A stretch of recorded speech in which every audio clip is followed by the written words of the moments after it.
haven't been totally counted out yet. The heart of the order shut down. 2 hits for John Olerud. Robin Ventura hitless. And the heart and soul of this team, Mike Piazza, is struggling. He's battered and bruised, and he is feeling the pressure. The legacy the Braves will leave in the decade of the 90s is pitching, and this series is no different. From Maddox to Millwood to the winner in last night's game, Tommy Glavine. The starters have been nearly untouchable, and when there's been a hint of trouble, John Rocker has provided the answer. Tonight, the man with the most postseason wins in history takes the mound in an attempt to lead the Braves back to the World Series.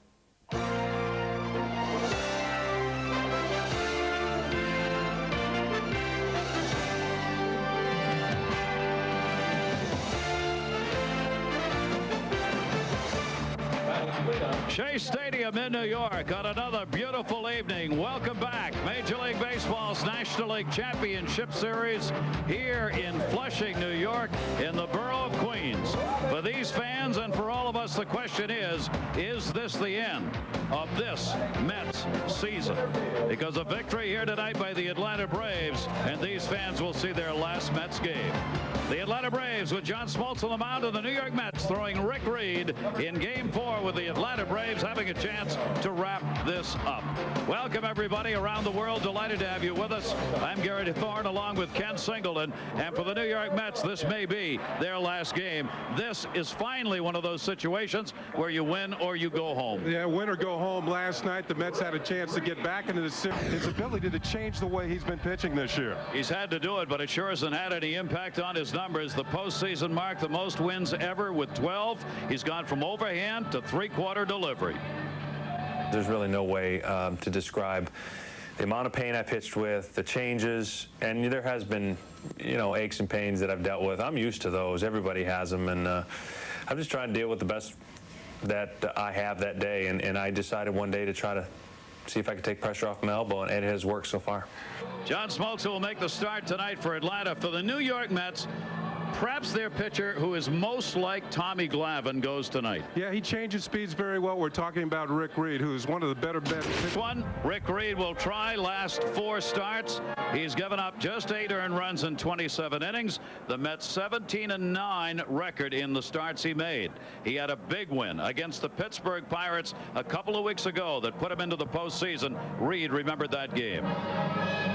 That was pitching against Pittsburgh, and I think it was the 9th inning. I got a double play ground ball, and then got 2 quick strikes on the next guy. And well, they just come up, and I had to back off the mound. I got a little pumped up with them, but they can get you pumped up a little bit.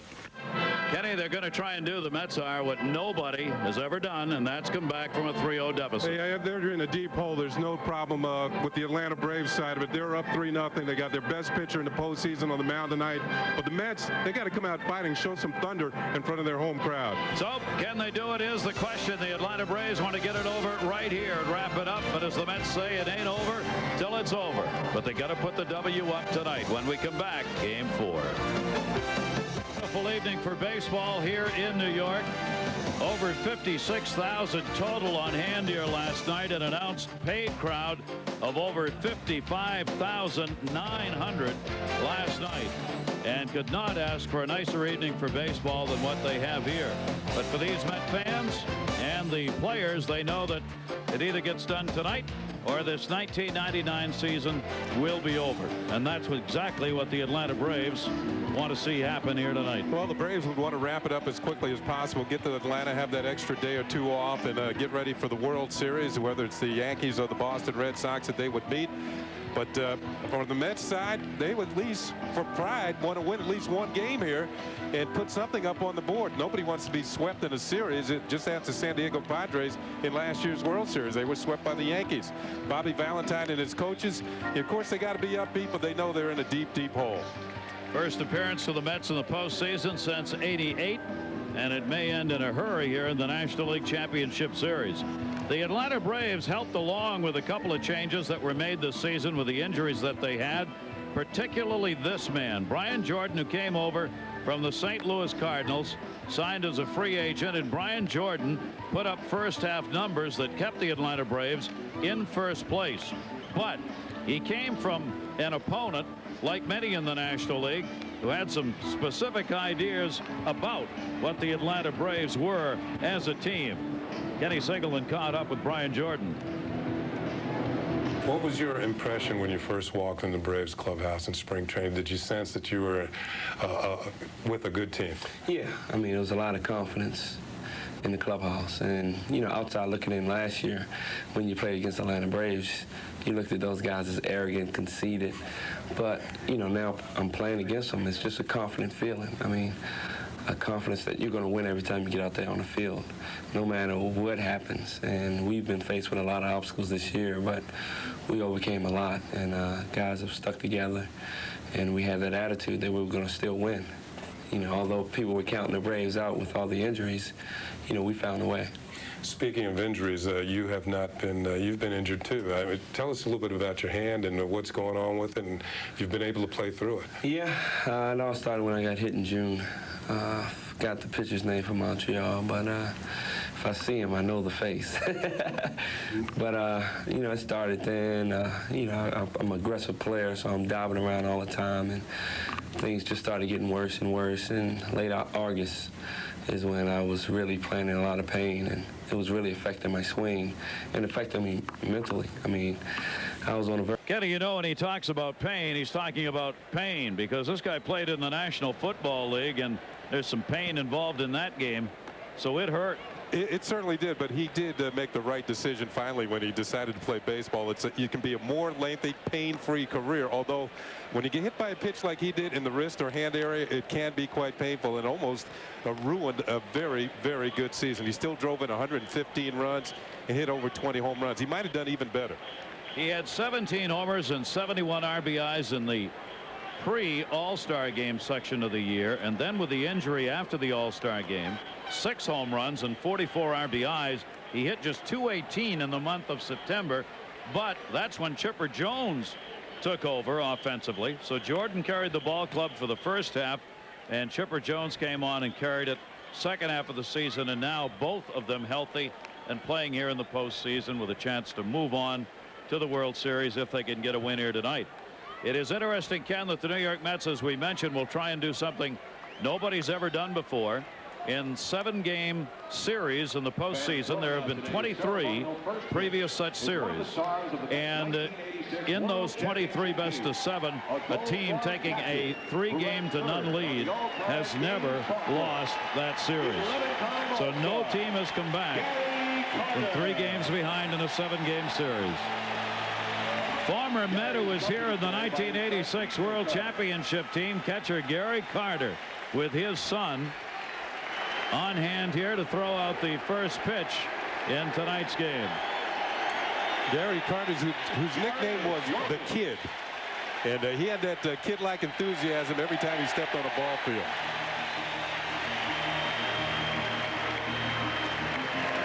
Mets hoping that some of the magic that got the New York Mets that World Series win in '86 will rub off on this Mets team here tonight,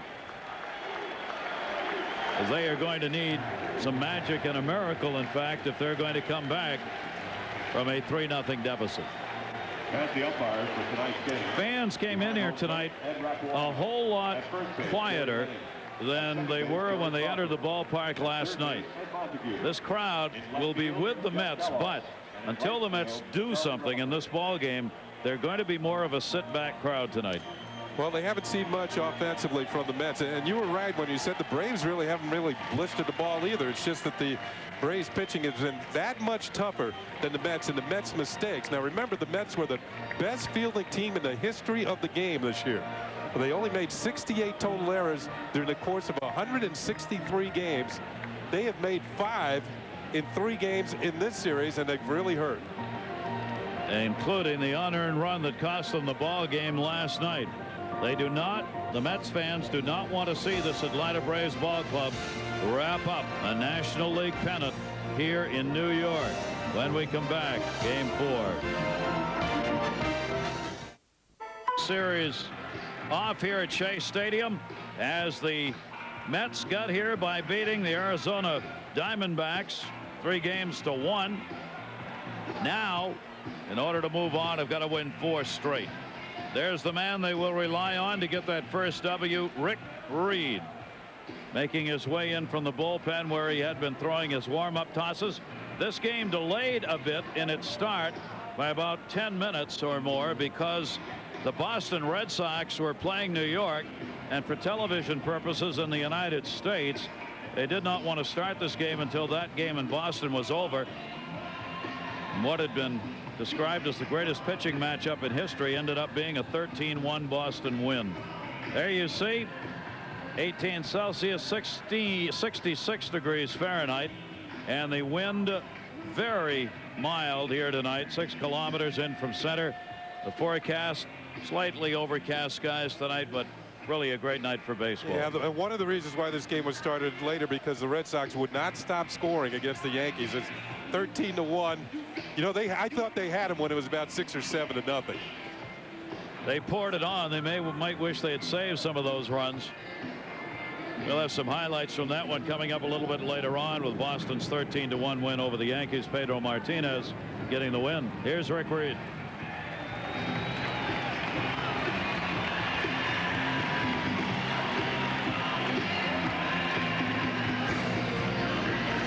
Take a look at our MasterCard starting lineup for the Atlanta Braves. Gerald Williams leads it off. Brett Boone batting second. Chipper Jones third. Brian Jordan in the cleanup spot. Ryan Klesko's back in tonight at first base. Andrew Jones in center field, followed by Eddie Perez, who's having a great postseason. Walt Weiss will be batting eighth, and John Smoltz pitching and batting ninth. The defense behind Rick Reed. It's going to be Robin Ventura, Ray Ordonez, Edgardo Alfonso, and John Olerud in the infield.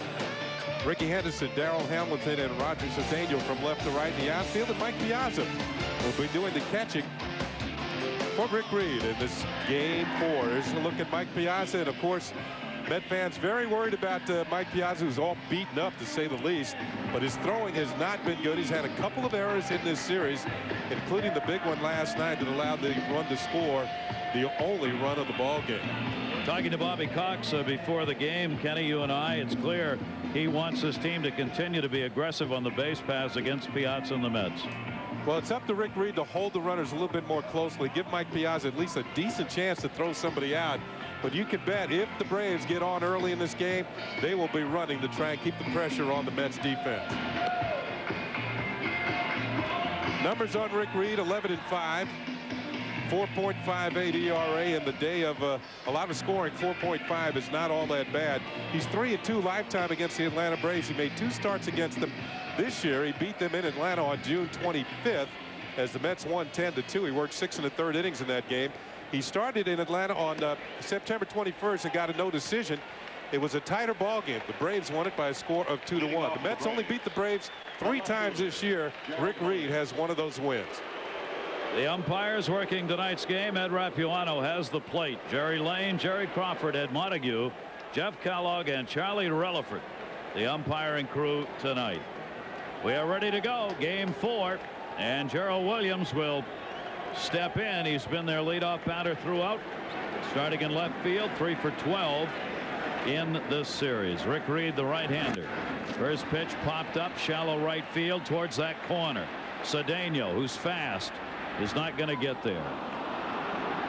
Long run as the Cedeno, the right fielder, was playing Williams around towards center field. He's fast, but even that was too far away for any of them. All 3 Mets got there. See Olerud trying to make this catch over his shoulder. I wonder if the umpire down the line, Charlie Relaford, got in his way. He had to go the great circle route to try and get there, and the ball bounces into the stands. There might have been a flag on that play. Interference. Wrong game, though. Another one. This one to Cedeno in right. And Reed, in a hurry, gets the first out. You will notice the difference in the pitchers tonight, the pitching style of Rick Reed as opposed to Al Leiter, who pitched last night for the Mets. Al Leiter is more of a power pitcher who'll throw the ball by some hitters, get them to swing and miss. Rick Reed wouldn't mind the ball being hit. He just doesn't want it to be hit well. And he'll use a lot fewer pitchers because he has a lot better control. Brett Boone up with one down. Rick Reed has already done something that the other Met starters in the previous 3 games didn't do. Williams, in all of the games in this series, had started out in the first inning on base. And of course, he scored the only run last night, the unearned run, the only game this year in which the Mets have made 2 errors in the same game was last night. Leiter, Piazza were the 2 committed the errors, 2 in the same inning rather, and that resulted in the only run of the game in the first. Brett Boone the 0-2, and he got him.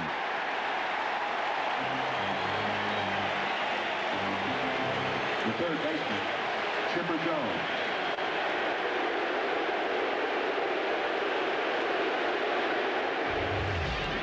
Here's a look at the breaking ball.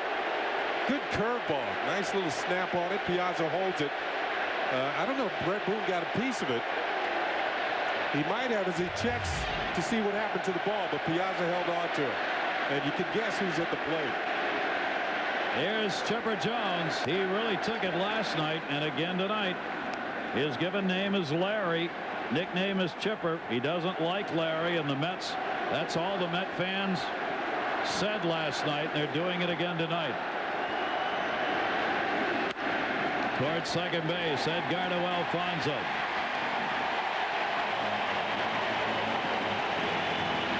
Well, Rick Reed has set the stage. 7 pitches. He retires the Braves in order in the first inning and ignites the crowd. Of the 1999 National League Championship Series is being brought to you by MasterCard. Shea Stadium, some fans still making their way in. Again, there'll be another crowd close to 56,000 at Shea Stadium in Flushing, Queens, New York. Those are the people coming off the subway. Those are the folks already in. Game 4 here at Shea Stadium. John Smoltz, 32-year-old right-hander, 11-8 on the year. Ricky Henderson inside and high. Only 1 for 10, and the Mets need to get the leadoff base stealer on. Left field, Williams is there, and Henderson is retired. The first baseman, John Olerud. Let's take a look at our MasterCard starting lineup for the New York Mets. Ricky Henderson leading it off. John Olerud second. Edgardo Alfonso third again. Piazza will be batting cleanup. Robin Ventura fifth. Darrell Hamilton back in sixth. Cedeno seventh. Ray Ordonez eighth, and Rick Reed hitting ninth. So Smoltz retires the first batter faced, and John Olerud for the second game in a row will be batting in the number 2 spot rather than his normal 3-hole in the lineup. Fights that one off. Saw the 2 for 11 he's had. Yeah, I think what Bobby Valentine's trying to do is trying to shake the Mets lineup up a little bit by having Olerud bat second. Dropping Alfonso has been one of the better hitters for the Mets in this series down in the 3rd spot, a place where if Olerud can get on, maybe he can drive him in. Just trying to do something to get some offense going. It is amazing that these Met bats have been held as quiet as they have been when you have 300 hitters in the lineup, like Edgardo Alfonso and John Olerud and Robin Ventura and Mike Piazza. Ventura in particular has been really cold at the plate. 0-2 count on John Olerud. John Smoltz missed inside with that 1 ball 2 strike count. They give the fans an example of the Mets bats during the regular season. They have 6 players in the lineup tonight that hit over 300 during the regular season. The second best hitting team in the National League. In this series, they only have 2 hitters hitting over 200 against the Atlanta Braves. That is really unbelievable. Yep. John Olerud, 7 for 30 lifetime off John Smoltz, right-hander with a 2-2 delivery. Olerud towards short. Walt Weiss gets the perfect hop. 2 down. The second baseman, Edgardo Alfonso. Time to check out the defense for the Atlanta Braves. It's going to be Chipper Jones, Walt Weiss, Brett Boone, and Ryan Klesko in the infield. The outfield from left to right, it's Williams, Jones, and Jordan. They can really go get him. Eddie Perez will be doing the catching for John Smoltz. We have Ryan Klesko highlighted. He started game 1, but with 2 left-handers going for the Mets in game 2 and 3, Ryan Klesko was on the bench. He's back out there tonight. Ryan Hunter goes to the bench. Edgardo Alfonso, strike 1. Alfonso, League Championship Series, has gone 4 for 12. But he had an 0 in last night's game, including 3 strikeouts in that game. Edgardo Alfonso pops that one up center field. Andrew Jones moving in. Smoltz is already walking off, and that's why.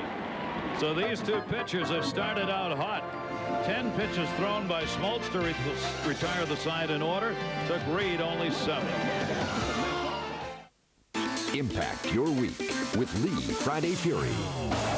It'll swing back over the inside corner for a strike. Here's the setup by Piazza, and watch the swing as Klesko cannot get extended because the pitch is on the inside. See how tight he has his hands to his body. He can't get the good extension for a power stroke. 1-2 delivery, not away from him, but he pulls it foul. Ryan Klesko, like most power hitters, wants to get his arms out over the plate, wants to be able to extend and drive the baseball, preferably pull the ball to right field for a left-handed hitter. And when he does, he can hit it. 1-2 count, 1 away, bases empty. And that'll be another foul ball. Rick Reed is doing a good job against Klesko and moving the ball around. Couple inside, couple away, then back in. He's not the. He's kind of keeping Klesko guessing because each time he's thrown a pitch, he's been around each corner. You get one towards the middle, that's when a hitter can do some real business. And Klesko fouled another one off. 1-2 again, breaking ball. Just inside. Did he go? They check it third. No. And Montague, third base umpire, on the check swing, said he didn't go around. Well, we'll make the call ourselves. Ed Montague was correct. Umpires are looking for that bat to come around and go beyond home plate. You can see how Klesko put the brakes on it. 2-2 by Reed, and he got him.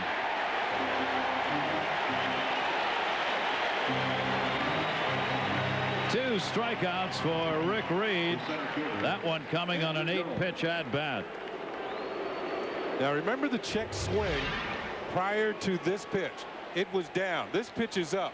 So he goes from all the way down near the dirt all the way back upstairs. The hitter's eyes are trained to follow ball in a certain area. When you see one, then you come back with another one in a different area. It's tough to get to it.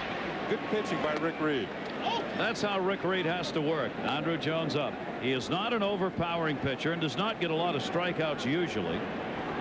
He has to move the ball around, in, out, up, down. 1-0 delivery. Towering pop up at the plate. Piazza, mask off.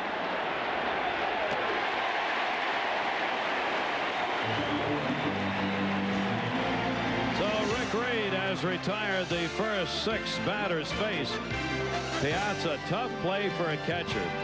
You turn around and the ball's almost directly to Ventura, and Hamilton coming up against John Smoltz in a scoreless game 4. John Smoltz, another one of those who'd won the Cy Young on this staff, 96 Cy Young Award winner, and suffering through the elbow problems this year. Still finished 11-8. Opponents hit only .245 off him, which was the 8th best batting average against in the National League, the 8th lowest. Mike Piazza just 2 for 11 in this series.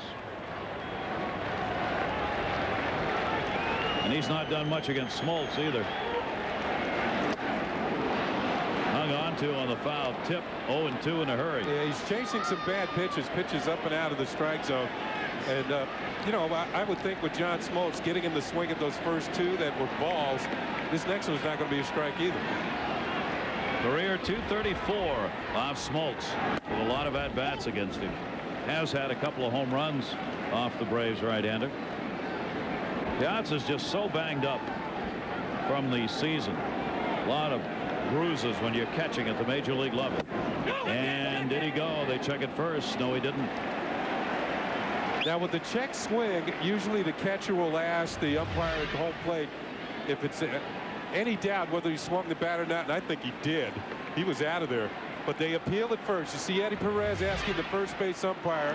That would be Jerry Lane, and Jerry Lane said no, he didn't swing. And he did. Smoltz got him to reach. Andrew Jones called off on the play by Gerald Williams. The third baseman. So Piazza retired, 1 away. Well, John Smoltz working Mike Piazza upstairs with the fastball. First pitch, swings right through it. Same location, right through it again, 0-2. Slider, he wouldn't chase it. Check, he went around, and then an off-speed pitch, and he popped it up for the out. So Piazza retired.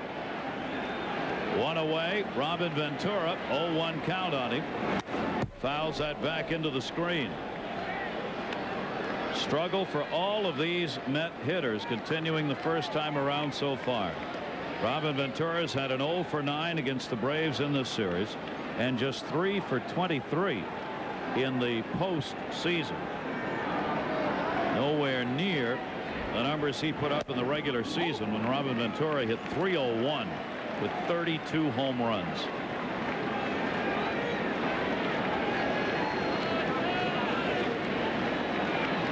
And a 1-ball 2-strike count. There are the numbers during the regular season. And for the first time in a vital situation last night, Robin Ventura was pinch hit for. That did not happen all year unless it was a blowout game or he was hurt or something. 2-2 delivery by John Smoltz, and another pop-up third base. Chipper Jones. And there are 2 down. The center fielder. Well, he mentioned the fact that John Smoltz had a lot of problems with his elbow this year, but he went down to the bullpen, started to throw more 3/4 than over the top, and kind of dropping down, and his elbow didn't hurt. So Leo Mazzoni said, do you think, the pitching coach asked him, do you think you can pitch that way? Now look at 1997, almost directly over the top, and now this year you can see the difference in the arm angles.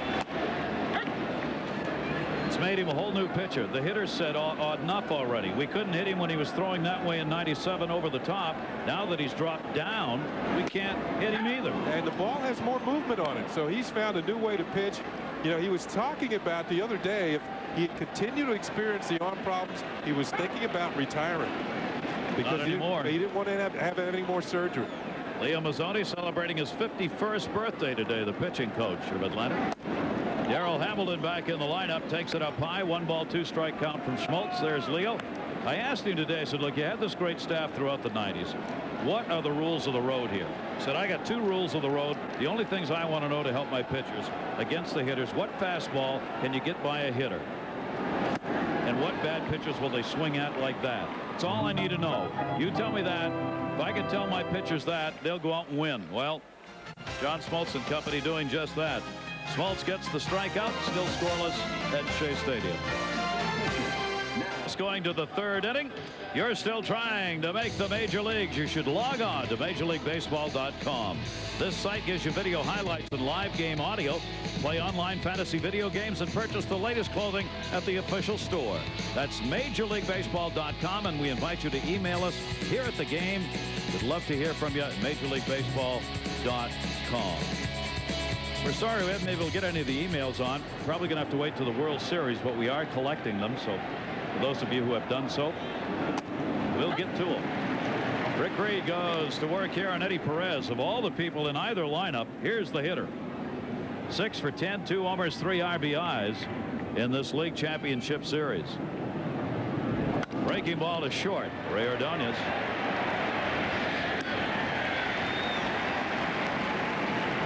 How about the Wizard? Ozzie Smith's been here covering this game. Walt Weiss.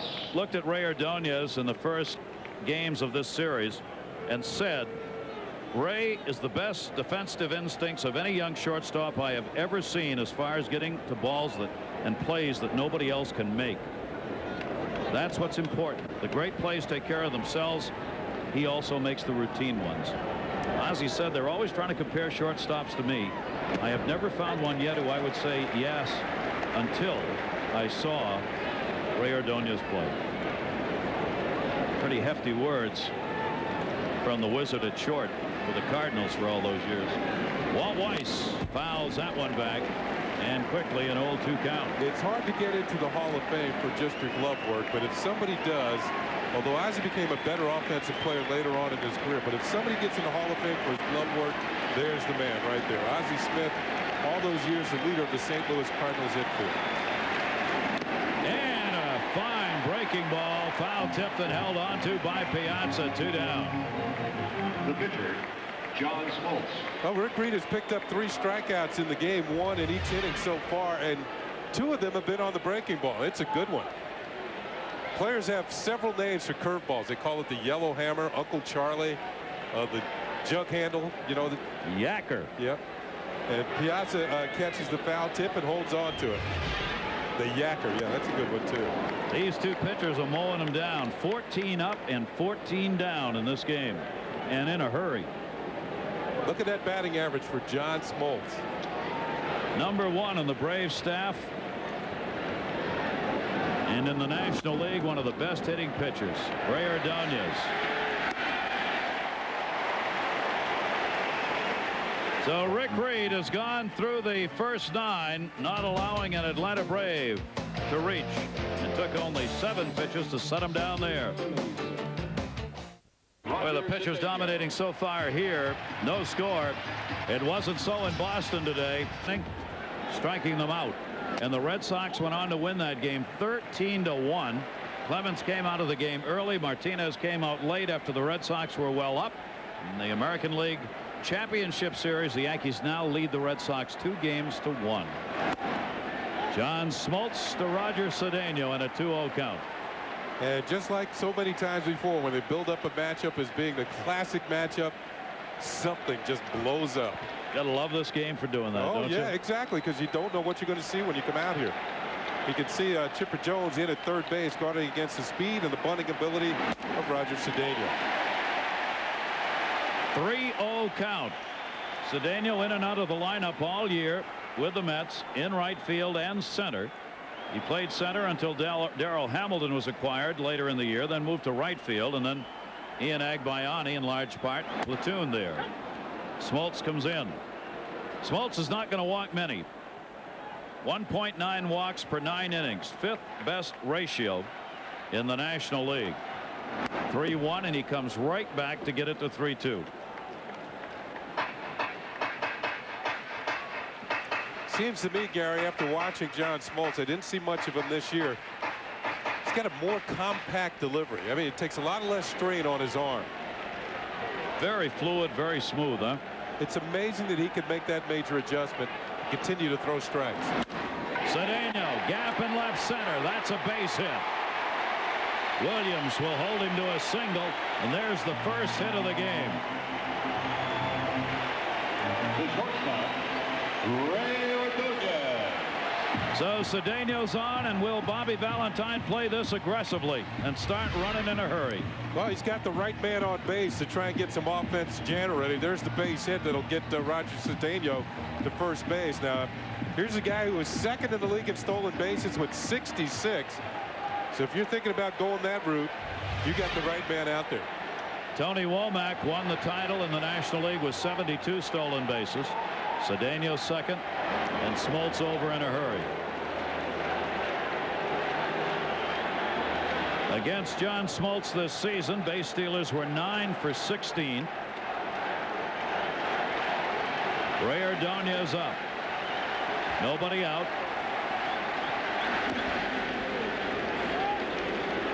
Smoltz with a hard throw over. You know, one of the things that fans might not think about, in Mookie Wilson over there coaching at first base, a player in his day was one of the best base stealers in baseball. So a lot of good advice for somebody like Roger Cedeno when he gets on. He started to go, didn't go. Klesko will go to the bag and get the shore out. But that will move Cedeno down to second base. 1 away. The pitcher, Rick Reed. Ray Ordonez, first out. Because this ball was hit so slowly, maybe some indecision for Klesko. Cedeno thinking about going down with the ball on the ground. He does go. Klesko thought he had gone. That's why he went over and stepped on first base. He might have had a shot to throw to second and get the fours. One down. Rick Reed, the pitcher. Oh, mercy. Off the home plate umpire, Ed Rapuano, and Perez turns around and asks him, are you all right? Flush off the mask.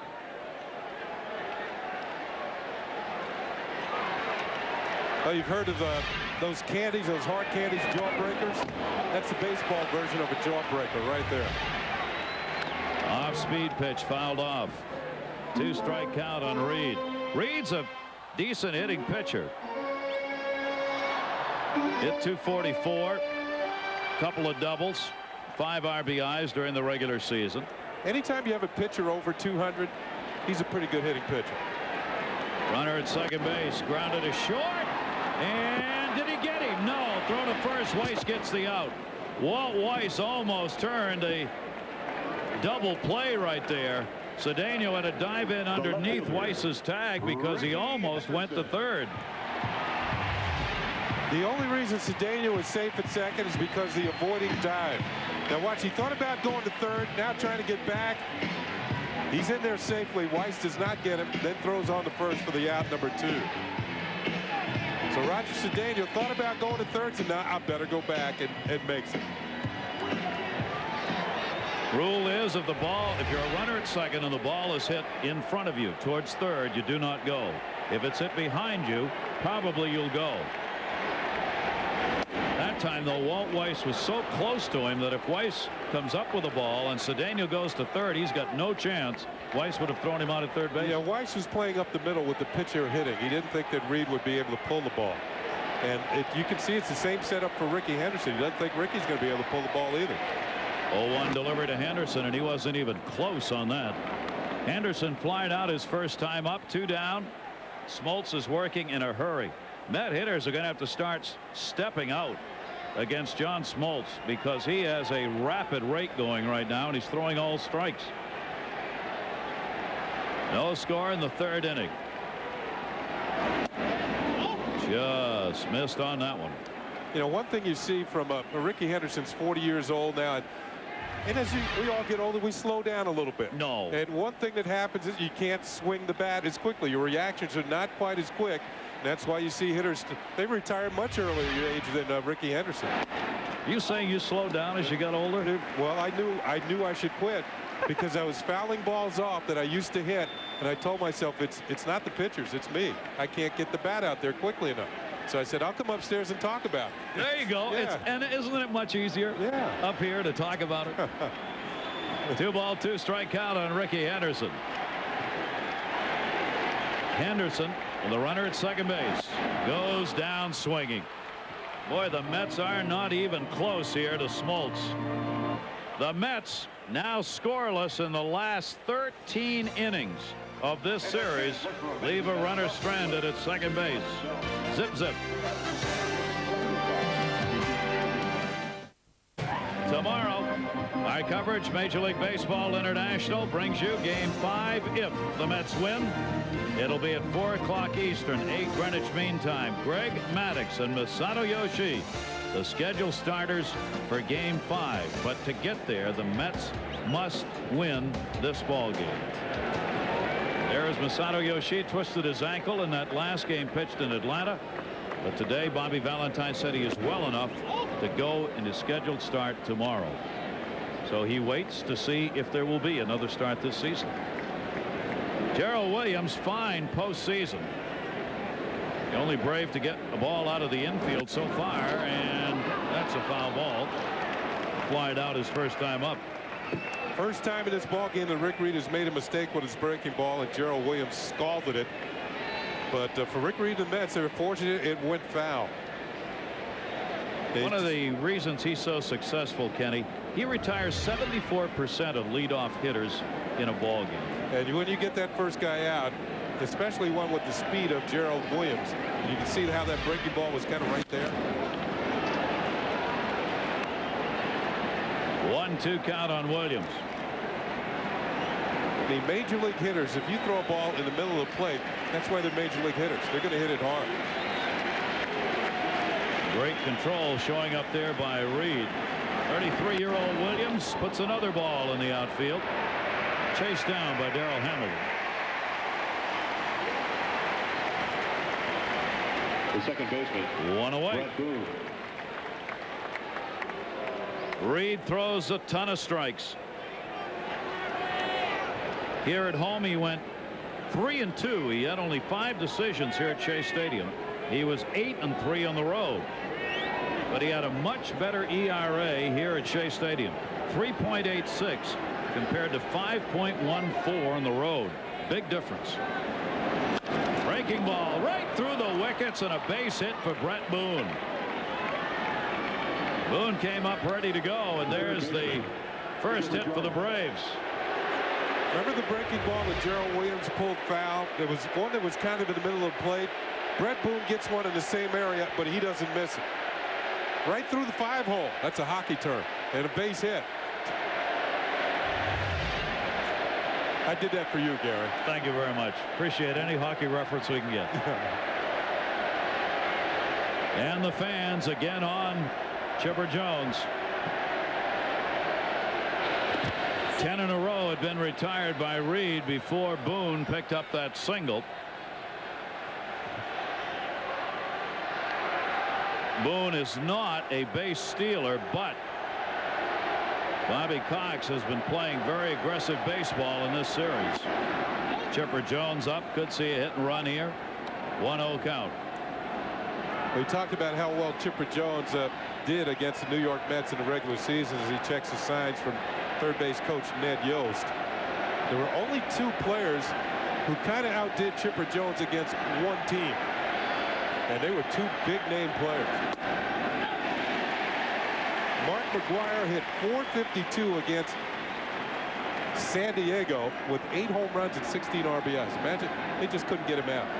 And Ken Griffey Jr., .457 against the Kansas City Royals with 7 homers and 18 runs batted in. I mean, they just did what they wanted to against those pitching staff. And Chipper Jones did that against the Mets. Hit and run on. Throw down Piazza. Boone.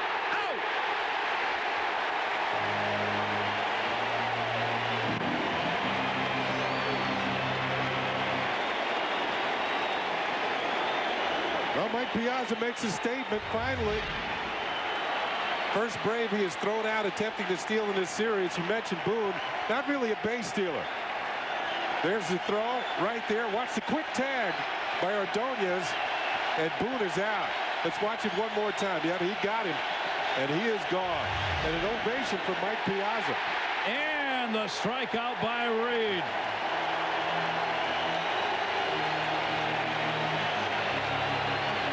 So Piazza gets one after they'd stolen 5 out of 6 successfully in the series. Against Piazza in this series. Well, let's go back to game 1 in Atlanta. Throw in the dirt, nowhere near in time. Another Brave trying to steal in there. Another throw in the dirt. Game 3 here last night. The double steal in the first inning that set up the first run and the poor throw for an error. And then here, Mike Piazza tonight answered by throwing out Brett Boone. And we're going to take a look at Boone taking off for second base. The pitch was up and out over the plate. Pretty easy pitch to throw on. Just step into it and throw it. Piazza did a good job.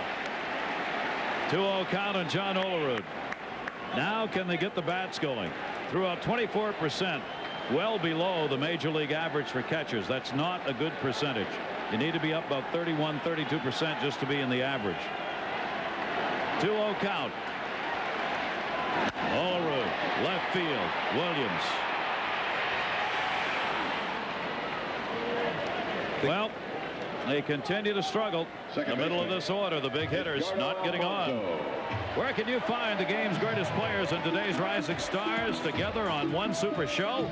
It's on Baseball Max. Each week you get all the great baseball action in a program that has all the bases covered. So keep your eye on the Baseball Max. Check the local listings in your country for airtime. Edgardo Alfonzo. My adding is right here now between Olerud, Piazza, Ventura. They are 4 for 36 in this series combined. Edgardo Alfonzo takes it down low, 1-1. Alfonzo flied out his first time up. He's now 4 for 13 in this series, with Piazza waiting on deck. Check swing. Did he go? Yes. Wow. Home plate umpire Ed Rapuano didn't even want to go down and ask Jerry Lane about that check swing. He was reluctant to do it, but the rules say he has to if the catcher asks. There's a check, and you know what? I don't think he swung at it. But he's got one way and one the other. Neither one of them were right. 2 ball, 2 strike count. That's a sore spot with umpires. There you see the numbers versus Smoltz. Rule that was instituted not that many years ago, actually. Foul tipped and held on to it. Smoltz has blown him away. 3 Ks. If there's a check swing and the catcher asks the home plate umpire to check on it, the home plate umpire is obliged to do so. Even under that rule, sometimes the umpires won't do it. They just won't ask. That time he didn't want to. The Piazza wouldn't take the point finger down, or rather Perez wouldn't, and so he finally had to.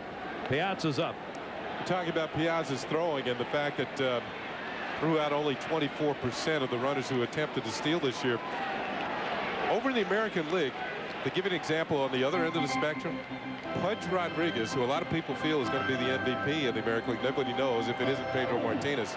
But Pudge Rodriguez threw out 53% of the runners who attempted to steal, and at one time had more stolen bases himself than he had allowed during the season.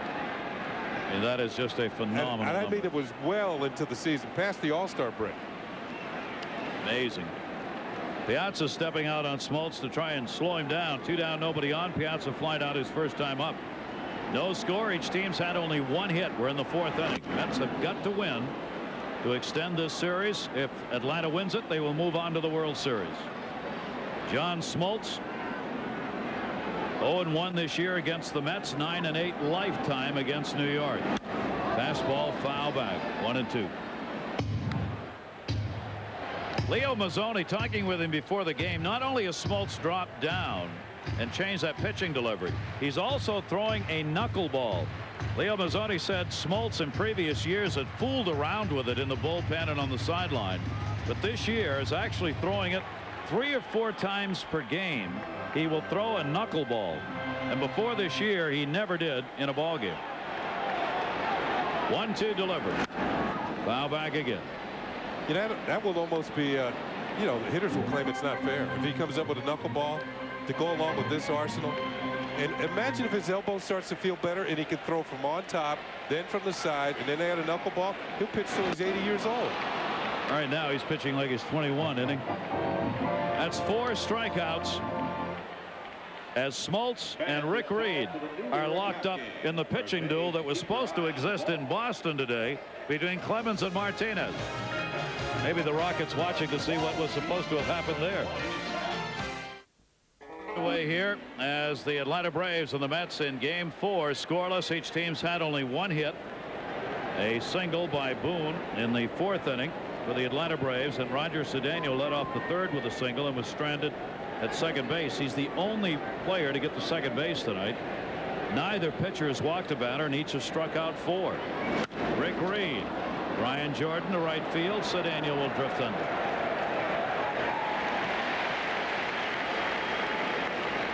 Notice how Rick Reed's getting a lot of Brave hitters out on that first pitch. That only helps him later on in the ball game when he needs a little bit extra in the tank. In 3 of the 4 innings, to give you an example of how he's been very economical with his pitches, speaking of Reed, he's thrown fewer than 10 pitches. That's about as good as it gets for control pitch. So you got to come up swinging when a guy's doing that. Ryan Klesko takes it up high. 1 down, nobody on. Klesko looking for his first hit in this series, 0 for 9. Dave Wallace, the pitching coach of the New York Mets has made a huge difference on this staff. Wallace is recognized as one of the best pitching coaches in the game. Was with the Los Angeles Dodgers last year, came over to the Mets this year, came over in a front office situation. He was the assistant pitching coach and was working as an assistant to the GM. And then the Mets had that big firing of 3 of their coaches midway through the season. Bobby Valentine's own people got fired by the GM, and Wallace was moved up to the pitching coach. Breaking ball off the fist. Edgardo Alfonzo, and Plesko is out. Yeah, Gary, most teams on their coaching staff, they will have a pitching coach. They will have a bullpen coach that helps him out. Well, Dave Wallace made sure that Al Jackson, who is now works out in the bullpen, is his assistant pitching coach. He's not the bullpen coach, which really the two work together very well. And the pitchers work well with all of them. Andrew Jones. It was Al Jackson to help Rick Reed with the grip of his breaking ball early in the season and just throwing a better curve. And we are just flying here in this ball game. This is a typical Major League, National League game where 2 pitchers are dominating. 1-0 pitch. Reed got it in. Robin Ventura picks it up. Another inning gone. Kenny was talking about how Reed's throwing under 10 pitches per inning. 6 pitches in that inning to retire the Braves in order. Where are the bats for both of these teams? That question goes on. 1 hit for each club so far. Maybe he can find them somewhere in the camera range, but they sure haven't been on this ballpark or in Atlanta in this series so far. Yeah, each pitcher has 4 strikeouts and has not given up a walk in just 1 hit.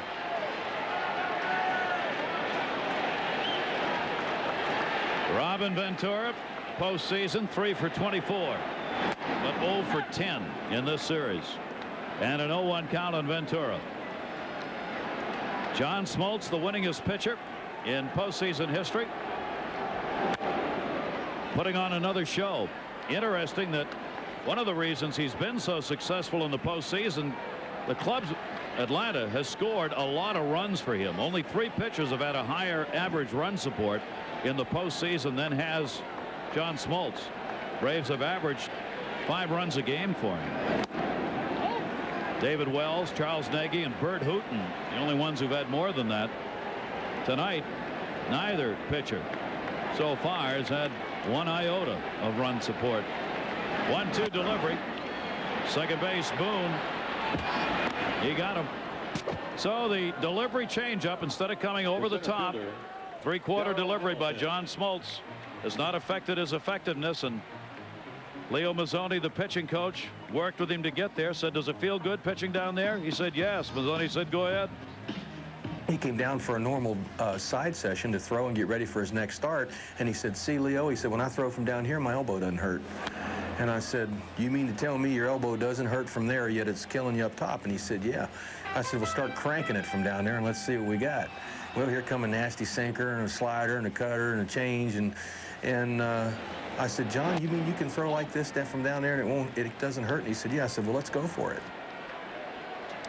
Unbelievable how a pitcher who's pitching one way all his life makes a major adjustment, and the rocker Leo Mazzoni on the bench says go for it, and he turns into another big-time pitcher. I mean, he might extend his career by another 15 years. And as Leo pointed out, that's really amazing. He says anyone can drop their arm down. Can you be effective is the question. And control the ball. Yeah. Outside corner strike to Darrell Hamilton, 2-2. Now John Smoltz will on occasion go back on top.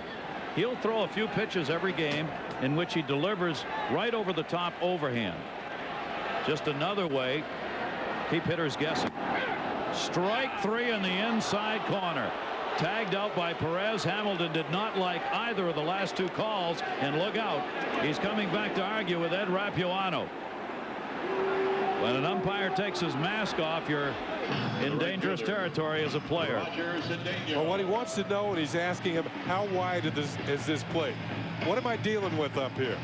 Well, the first pitch, the previous pitch was over the outside corner, tailing fastball back to the inside, and there's the call, strike 3. It did have the corner, But Darryl Hamilton doesn't believe it. Right there on the corner, Eddie Perez didn't have to move the glove.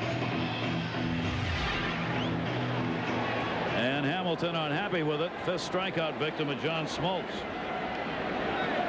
Smoltz had as many as 9 strikeouts in a game this year. He is really rocking along here in this one. He's got a rhythm going where it's just about the same amount of time between each pitch. That's when a pitch is really going good. Unless you get a foul ball. When he gets the ball back from the catcher after delivering a pitch and he's really moving along, you can almost count in rhythm like 5, 6, 7, 8, 9, 10 seconds between each pitch. That's when hitters have to start stepping out. Oh, yep. Get the pitcher out of his rhythm. 1-1 count. Cedeno outside of third base. Chipper Jones, his own dugout.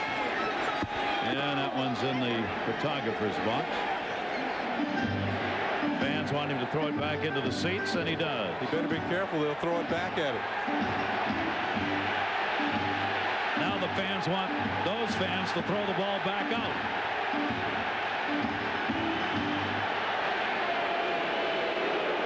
The fans are booing the fan for keeping the ball. Strike count.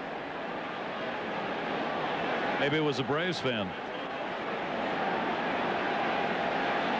I'm not throwing that ball back. Go away, people. I'm keeping it. The fans are chanting, throw it back. 3-ball, 2-strike count. Only the second 3-ball count in this game by either pitcher. Both have been to Cedeno. Here's the 3-2 delivery. Fouled off again. And consequently, Cedeno's the only Met with a base hit. He was ahead 3 balls and 1 strike, leading off the 3rd inning, but got as far as 2nd, and that was it. Roger Cedeno. 3-2 delivery to him. To third. Oh, and hop into left field, base hit. Bad hop right off the lip of the grass, and Cedeno. Both hits off Smoltz belong to him. It looked like Chipper Jones is about ready to corral this ground ball, and all of a sudden it's up and over his head and on into left field. And you can see him trying to smooth out the dirt area around third base, and this is the reason why. Ground ball off the bat. Cedeno has good speed, so he's out of the box quickly. Right there, it hits the lip of the grass, as Gary called it, and up over Chipper Jones in the left field for the hit. Ooh, close at first base. Cedeno with a pretty good sized lead. You would think he might be trying to steal here. Even if he's thrown out, it means that Ray Ordonez would lead off next inning instead of the pitcher, Rick Reed. There he is getting back, and watch him dive for the far end of the bag as far away as he can get from the tag. 2 down, no score. In the 5th, a pitch out, but he's not going. Sometimes after a pitch out, a good base stealer will take off, not expecting the opposition to pitch out twice in a row. But with the danger for the Mets here is that John Smoltz has excellent control, and they might not be afraid to fall behind Ray Ordonez. 2 balls and no strikes. And he gets back to the bag. He's got that lead about as far as he can go because he's having to dive back in on those throws. And that will tell the Braves that he's really thinking about stealing. It's the difficulty in getting back to the bag on the throws to first that indicate a runner might be going. There he goes. And Ordonez was swinging away. Right field. Brian Jordan. That's it. Well, Ray Ordonez probably should have taken a pitch to let Roger Cedeno have a chance to steal. He didn't. Inning over. Runner left on. Mets haven't scored in the last 50. Battle of the Champions. Creed 11-5 during the season on the DL. Elbow problems. 32-year-old right-hander John Smoltz 11-8 on the DL. Elbow problems during the past year. Rick Reed has thrown only 45 pitches in 5 innings and gone to a 2-ball count on only 2 batters. That is just mowing him down. These two have got a real duel going on here. One base runner's been to second base. That was Cedeno for the Mets in the 3rd inning. Only one hit for the Braves. That was a single by Boone, and he was thrown out trying to steal. So Rick Reed has faced the minimum number of batters through the first 5 innings of this game. Perez, Weiss, Smoltz due up. 6th inning. Must-win game for the Mets to continue this series. Perez grounded out his first time up, 6 for 11 now in this series. He's faced Reed only 3 times, 0 for 3 against him. Atlanta catcher breaking ball to third, Robin Ventura. You know these pitches are on because even the outs aren't being hit hard. Walt Weiss. Crowd just kind of settled back watching the pitching going on here at Shea Stadium. Another sellout crowd here tonight of some 56,000. Well, they've been watching pitching throughout this series in Atlanta. Now it continues here at Shea Stadium. His team batting averages incredibly are still going down. Here's Walt Weiss showing bunt, takes it away for a ball. Yeah, both teams are hitting combined 190, and now it's gone lower than that. So that it's tough to score runs when you're not hitting. Mets hit 277 during the regular season as a team. Came in hitting 182 in this series. 2-0 count. Walt Weiss fouls it back. Weiss, one of the few left in the game who chokes up on the bat. He's not a power hitter at all. He and Ray Ordonez, 2 of the worst slugging percentages in the game. You can see how the outfielders play very shallow for Weiss. They don't expect him to hit the ball deep to the outfield. And he obliges by hitting it very shallow. Alfonso. 2 down. The pitcher, John Smoltz. Pitchers are mowing him down almost at will. You got to figure that you know, which one of these guys is going to blink first. So, you know, throw one in somebody's wheelhouse. Hitters start thinking about maybe one swing of the bat's going to do it, and they might be right. John Smoltz, the 2 down, nobody on. Outfield will continue to play very shallow. Smoltz takes the fastball from Reed for a strike. 2 pitching coaches. Neither could ask for more. Mazzoni of Atlanta on the left. Dave Wallace on the right of the Mets. Breaking ball misses down low. 1 ball, 1 strike. The National League is noted as being a pitching-oriented league. That has become less so in recent years, but nevertheless still more than the American. Roger Cedeno.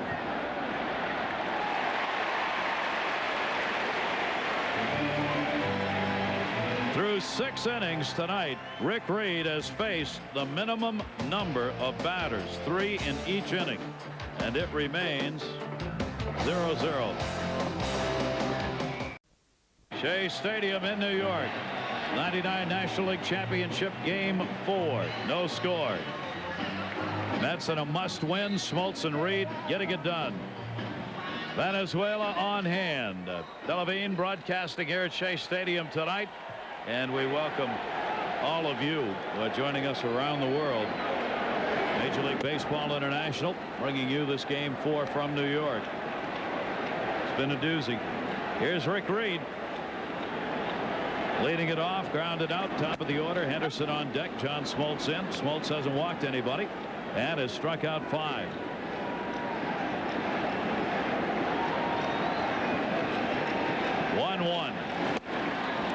Oh, we understand that our good friend Dean Yuan in Taiwan is doing the game tonight, and we'll see him during the World Series. We just don't know quite who's going to be there yet, and we'll get you a ticket to the right city, Dean. Broken bat bloop, Brett Boone.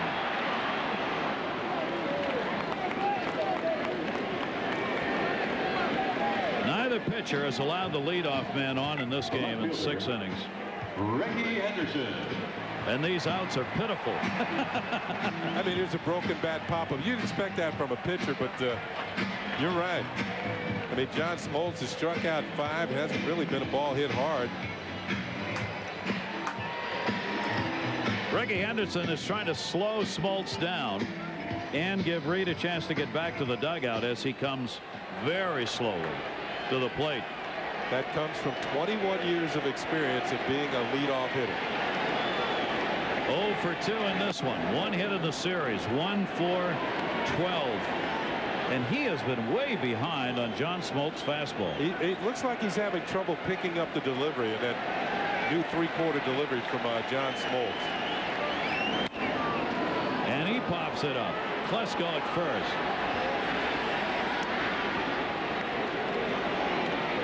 Just like that, 2 down in the 6th.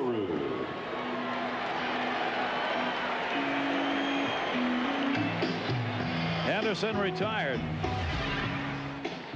After swinging and missing the first one, John Smoltz comes back with the same pitch. And Ricky pops out weakly to first base. In this series, first 5 for the Mets, 9 hits. Braves with Weiss and Perez 10 at the bottom of the order. Mets are now hitting 170. 170 combined. Atlanta's hitting an enormous 200. John Olerud takes it away 1-1. Olerud moved into the number 2 spot in the ballgame last night. 2 hits now and 13 at bats in this series with the 0 for 2. The odds of the cleanup hitters 0 for 2. Drilled deep right field. Way back. Goodbye. Home run. Mets 1-0.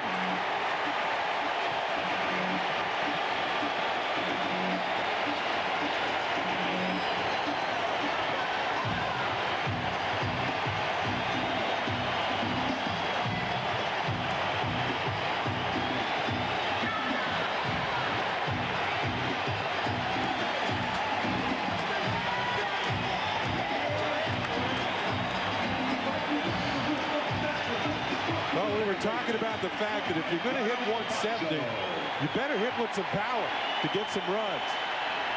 And John Olerud jumps on a 3/4 delivery. Now, one of the dangers for a pitcher throwing 3/4 to a left-handed hitter, a right-handed pitcher, gets to see the ball a little bit longer. And Olerud really went out and got that one. Maybe the worst pitch that John Smoltz has made tonight. There was no doubt about it that the ball was hit. New York Mets, their second home run of this series. Mora has the other. Smoltz gave up 14 home runs during the regular season, and Olerud knew it. And the Mets on their 3rd hit take a 1-0 lead, his 4th career postseason home run. So there's one of those big cuts the Mets have been waiting for out of this lineup. Edgardo Alfonzo. That is the first run the Mets have scored since the 8th inning of Game 2. We were talking about which would be the first pitcher to blink. It was John Smoltz. 0-2 delivery is outside. 1-0 ball game. Will it be enough? It was last night. I got a feeling it's not going to be in this game. Smoltz, a 1-2 delivery. Foul back. Stays 1-2 in Alfonso. Rick Reed's got a run to work with for the Mets. I've been involved in games in the past, and you know, the fans might remember the year that Ron Guidry of the Yankees had in 1978 when he won 25 games, lost only 3. And one of those games that he lost was to the Baltimore Orioles. And he gave up a home run in the 7th inning to Doug DeSensei, my teammate, who put us in the lead by 1 run. He stepped into the dugout and said to our starting pitcher, Mike Flanagan, you better hold him because we're not going to get any more. And Flanagan did, and we won 3-2. Well, if anybody can do that on this Mets team, it's Rick Reed. Yeah, so he's got to have that same feeling that might be the only run I'm going to get because I'm in there against John Smoltz, so I better hold him. 3-2. Smoltz comes right back and gets his 6th strikeout of the game. But the New York Mets, with the bat of John Olerud, have taken the 1-0 lead. John Smoltz mowing him down for the Atlanta Braves with 6 strikeouts in the game. And then the New York Mets showing their own mow him down man. 4 Ks, no walks for Rick Reed. But all you got to do is make one mistake, and Smoltz did to John Olerud. And Olerud drove it. 3rd hit for the Mets. The home run is 4th career postseason. 1-0 New York. Well, Olerud, of course, had been in the postseason with the Toronto Blue Jays in the early 90s. Back-to-back World Championship teams up there. In fact, won a batting title with the Jays. Now the Braves will try and find some bats here. They have only 1 hit. Rick Reed throwing a 1-hitter. Gerald Williams line up twice. 1 ball, 1 strike count. The 1-0 game played here last night is the 36th 1-0 game in postseason history. The run the Braves got was unearned. It is only the 5th time in those 36 1-run games that you had an unearned run decide the affair. And you know what was tough about it? You came in the 1st inning and nothing happened after that from the Mets standpoint. They couldn't score. Breaking ball tapped to 3rd. Robin Ventura.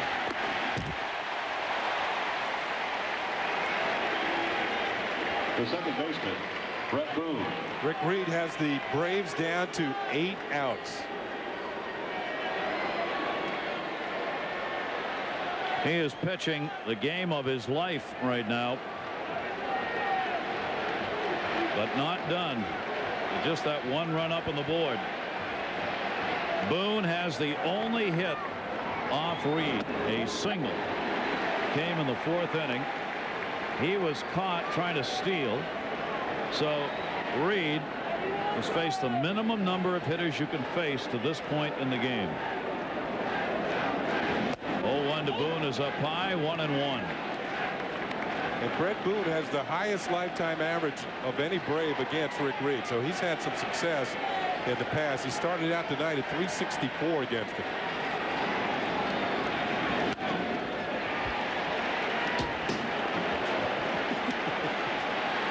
Foul ball and a 1 ball 2 strike count.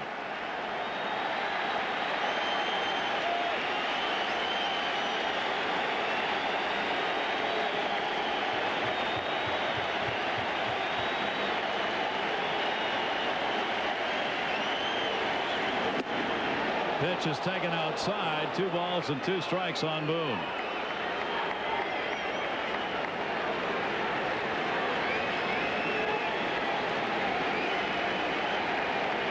Every play matters so much for the Mets in this game. When you got to win, you got a 1-run lead. No room for a mistake. Grounded up the middle. Ray Ordonez is there.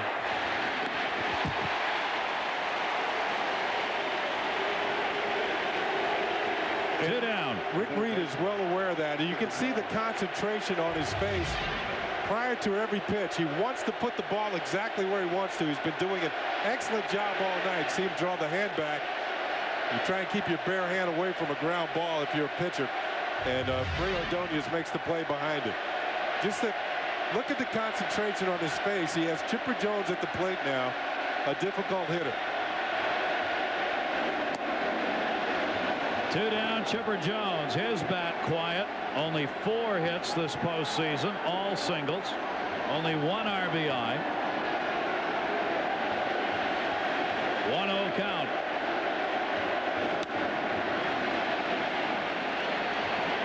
One and one.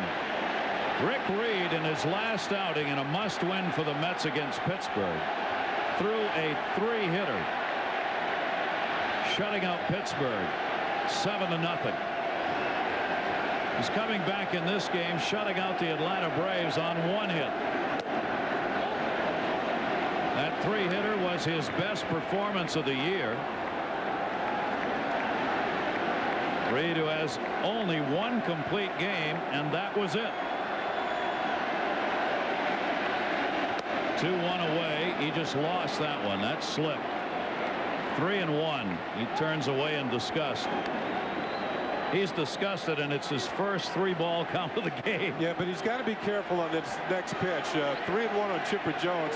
He still can't catch too much of the play because Chipper Jones is looking for a pitch he can tie the game on.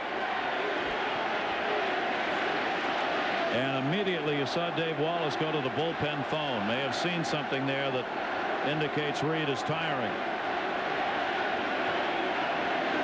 3-1, 3-2. Looked like a good sinking fastball, and Chipper Jones is over the top. You know what he's thinking? Tying the game with one swing. Didn't work. 3-2 pitch. Struck him out.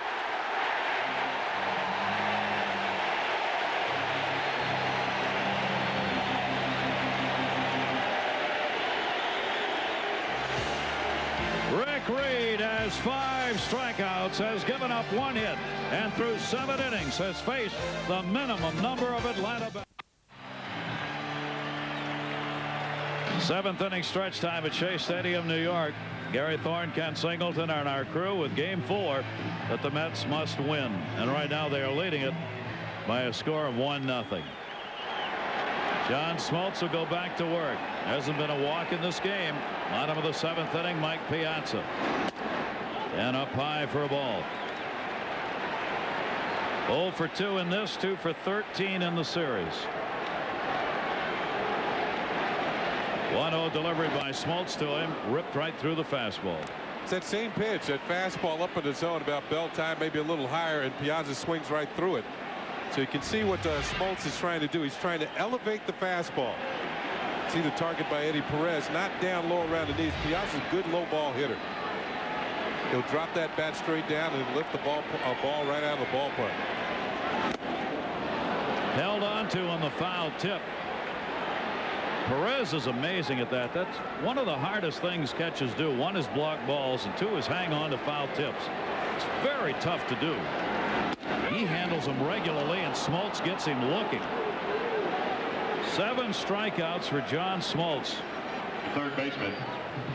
In Boston, in what was supposed to be a pitching duel like this, it was all Pedro Martinez.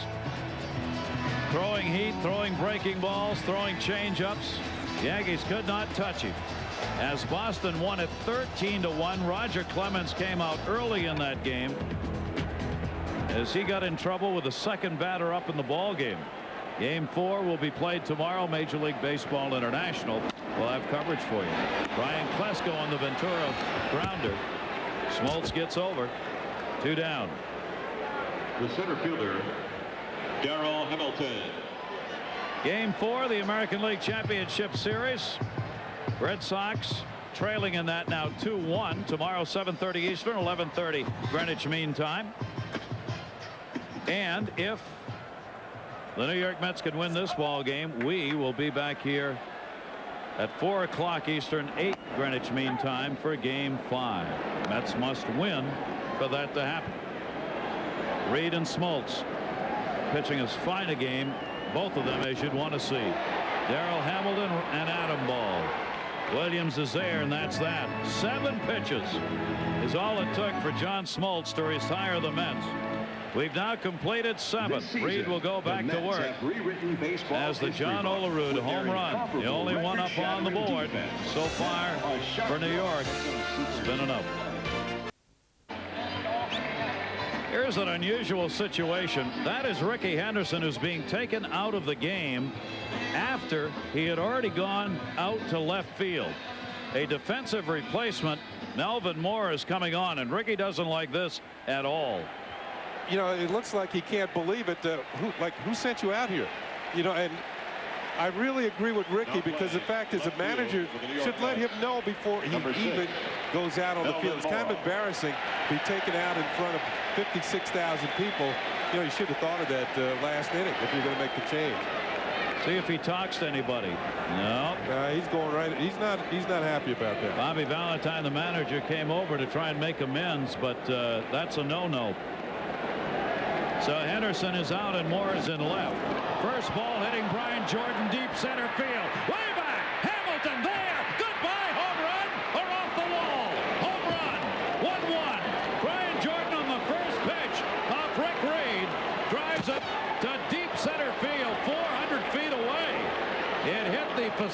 these bleacher stands, and Jordan has tied the game at 1. Gary, last night we were talking about the fact that it's not a bad thing to have your power hitters up leading off an inning when you're down by a run or a game is tied, because the pitcher is more apt to throw a fat pitch to hit because he doesn't want to walk you. And Brian Jordan jumped on the first thing he saw this inning and rode it out of the ballpark in left center field. 1-1 on just the second hit for the Atlanta Braves.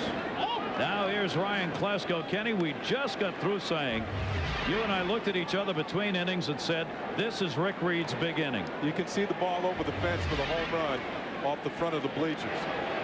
And that's going to go way back in right field. 2 swings of the bat. 2-1 Atlanta.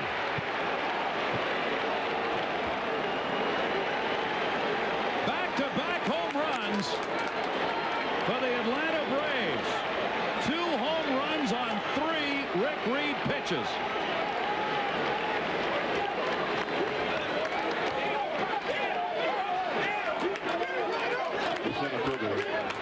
Andrew Jones. What a turn of events in such a short period of time. Rick Reed was kind of sailing along, and we had talked about the fact that Jordan, Klesko, and Andrew Jones, good power hitters in Mets bullpen, trying to get ready in a hurry here. They're going to try and stall. Mike Piazza out on the mound talking to Rick Reed. You can see the reaction of Klesko as the ball goes over the wall in right. Both Jordan and Klesko had each picked up 1 career home run, and John Smoltz celebrating. He now has a 2-1 lead in this game. They each had a home run off Rick Reed. Both of them have one in this inning. Reed, who gave up 23 homers during the regular season, as stunned as anyone here. Well, you mentioned these were going to be 3 tough hitters with Andrew Jones following Jordan and Klesko. But if he got through this inning, then he had the bottom third of the Braves order to work 2 in the ninth, and it would probably been the closer. Maybe Benitez facing them. Dennis Cook and Turk Wendell trying to get ready in a hurry. The Mets are stalling for time to give their bullpen a chance to do that. Ed Rapuano, the home plate umpire, will come out and see if they're going to make a change. So the Atlanta Braves, who can wrap up the National League pennant with a victory in this game, now have a 2-1 lead. Now, sometimes when a pitcher gives up that initial home run, a manager or pitching coach will go out and talk to him and say, look, you know, we're not losing. The game is tied. But what happens is the pitcher will lose his concentration, and the danger is there to serve up another home run. And I think that's what happened in this case. Rick Reed will leave 7 innings plus 2 runs, 3 hits. He didn't walk a batter and struck out 5.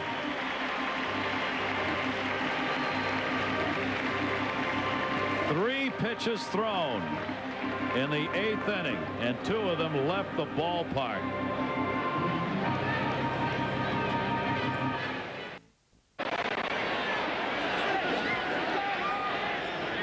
Back here at Shea, Turk Wendell out of the bullpen as Rick Reed.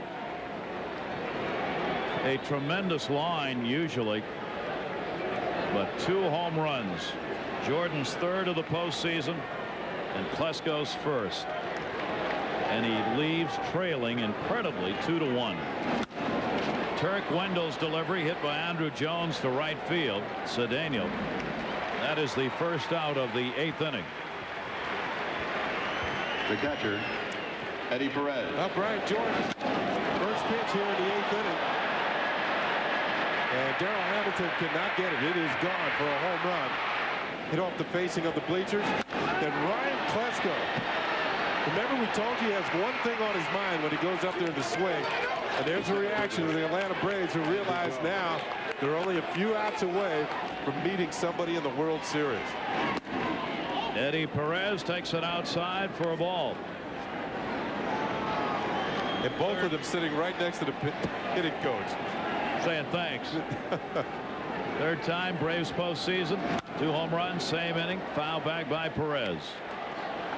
Braves have out-homered the Mets 5-2 in this series. And some stunned fans at Shea Stadium. Atlanta Braves last 2 years, just dominating the Mets. Wendell, Ventura got a chance here. The bad wheels of Eddie Perez. Robin Ventura got the out. Better that Turk Wendell did not touch that ball. You know, if he had touched it, it would have knocked it offline, and Ventura wouldn't have been able to make the play. And the key was, as Gary said, Eddie Perez with that bad left knee has trouble running. Went right underneath Turk Wendell. And look at his reaction. Now he's happy now because Ventura had his back and made the play. 2 down, bases empty here in the 8th. Wendell on for the second game of this series, has given up a run on a hit in 2 2/3 innings to the Braves in this series. Walt Weiss takes the strike. Smoltz on deck here. Weiss would like to get on.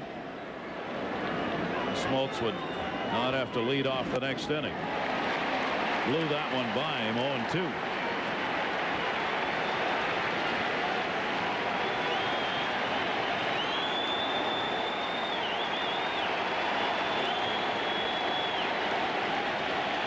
That's what happened to Reed. 0-2 delivery towards second base. Edgardo Alfonso. But the Atlanta Braves do the damage. Brian Jordan. Next batter, Ryan Klesko. Both out of the yard. 2-1 Atlanta.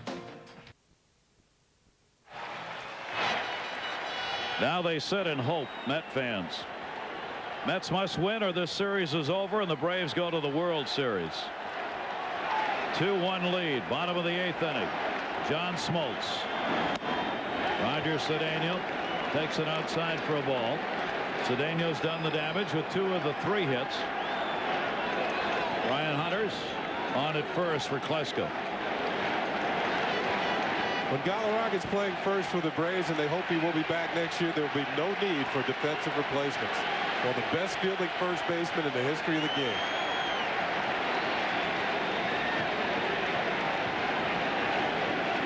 Hunter waiting while Eddie Perez fixes the equipment behind the plate. Long ball working for the Atlanta Braves. Cedeno twice has shown bodies trying to get on any way he can. He was taking till he got a strike. 1-1. This is an important inning for John Smoltz. If he can get the Mets in order, you know, somehow if he won't be pitching the next inning because you got to figure that John Rocker will be in the game. But from the Braves standpoint, Bobby Cox, who has managed more postseason games than any other manager in history, you got to figure they want to avoid seeing Mike Piazza if they can. Wants a 1-2-3 inning here to help out that cause. And then a 1-2-3 if they can get it done in the ninth. Then Piazza would not hit. John Rocker, right-hander. Mike Remlinger, left-hander, warming up.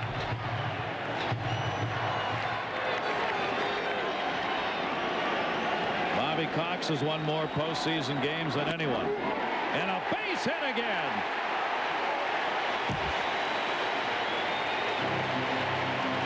Three at-bats, 3 singles.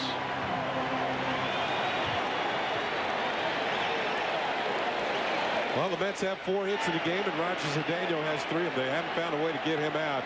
But, of course, he represents great speed on the bases. He's been the only man who's really solved John Smoltz with multiple hits, and that ball is tagged right through the middle for the base hit. Ray Ordonez scheduled up.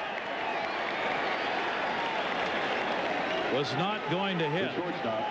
This would indicate Matt Franco had been ready to hit, and Bobby Bonilla as well. Bobby Valentine, this may mean he wants a bunt here. Well, the feeling is the Mets got to get this game tied one way or another and move Cedeno into scoring position. And certainly Ordonez is a better bunter than either Franco or Bonilla, who will be saved for their swinging ability. Ordonez 11 sacrifices during the regular season. 2-1. Atlanta leading in the 8th. Cedeno being held by Hunter. Ordonez squares and popped it up. Foul territory. Hunter made the catch. Well, we talked about the way the Mets have not been executing. Remember, Ordonez popped up to Hunter in game 2, and he cannot get the bunt down. There it is. There was no chance on that one, just straight up in the air. Now look at Hunter charging from first base, expecting the bunt on the ground. He gets a bonus. It's up in the air and an easy catch for an out. No advance by the runner. And Bobby Cox is on his way out. That is going to be it for John Smoltz. Matt Franco announced as the pinch hitter. Smoltz did it. Everything they wanted out of John Smoltz, they got.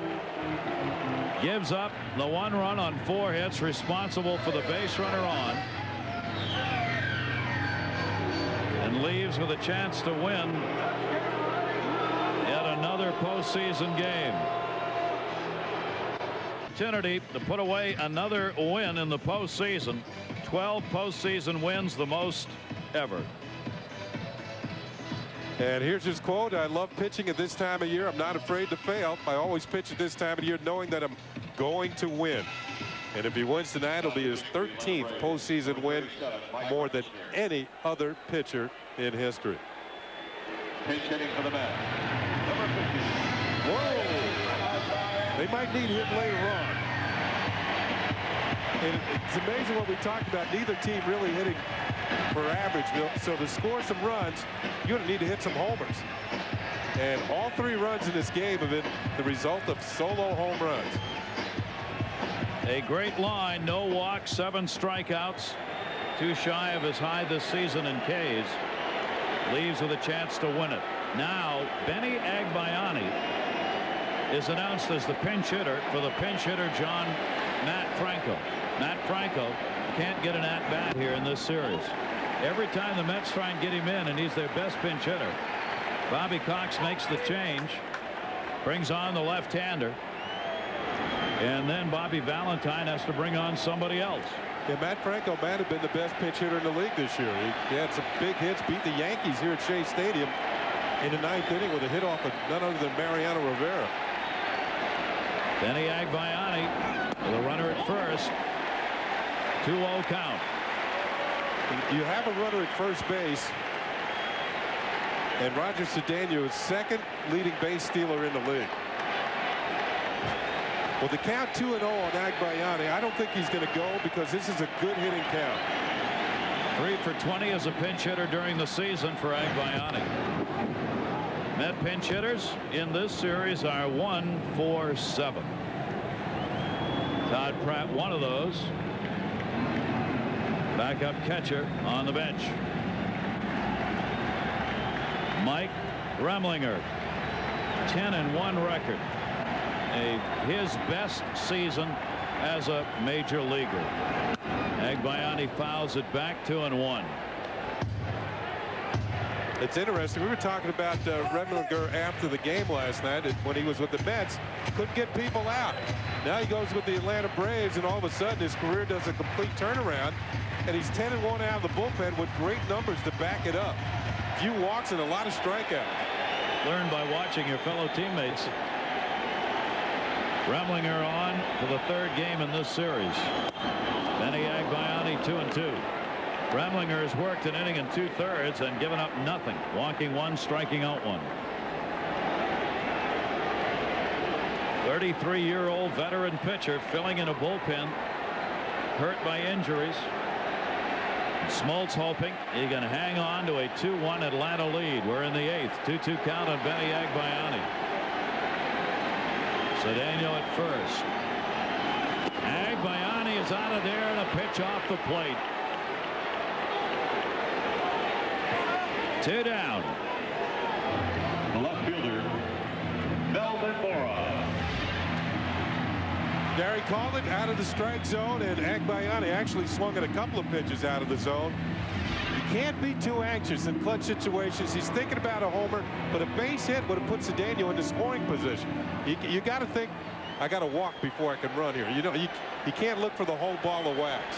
If the pitch comes up there to be hit out of the park, a normal swing will get it out. 2 down. This will be Mora's first at bat. Mora has delivered one of the long balls for the Mets in this series. He's not a home run hitter. Bobby Cox decides to Eddie Perez on whether or not he wants throws over to first base. 2 down. Cedeno with the lead. Remlinger was asked to throw over. Quick flashback to game 2, and it's the home run off Kevin Millwood. Remember that Mora came in the game after Ricky Henderson became ill. So he didn't actually start the game and hit his first major league home run. Then last night, great throw to the plate in the first inning while the Braves had already scored the run that they needed. Runner goes, throw down, off the mark, stolen base, Cedeno. And the Mets get the potential tying run to second base. Well, you had to figure he was going somewhere along the line. Cedeno with the type of speed.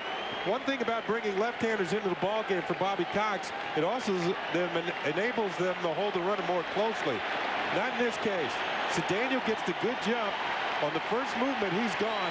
Tough pitch for Eddie Perez to throw him out on. You can see the sail throw way off. The throw sail way off line. First stolen base of this series for the Mets. 2-0 count on Mora.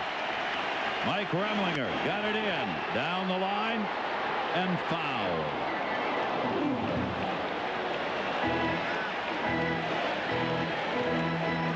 A must-win game for the Mets, trying to get it at least evened up here in the 8th inning, while Bobby Cox trying to win it.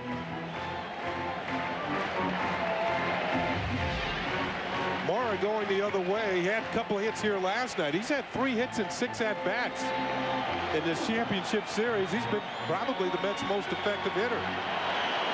And you can see the Mets looking for anything. Now that ball's going to twist foul.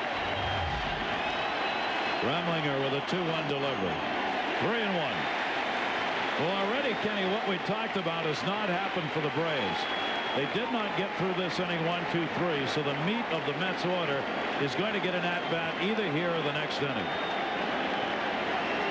John Olerud, the number 2 hitter, waiting on deck. Mora went 2 for 17 against left-handers during the regular season with a big club. And he draws a walk. The first walk of this game. The first baseman, John Olerud. Bobby Cox will make a change. Well, he's seen what his ace left-hander out of the bullpen has done to John Olerud on a couple occasions. And right now he's informing umpire Ed Rapuano of his, he wants to make a double switch. So he can put the new pitcher where he wants in the batting order. And the fans will boo John Rocker.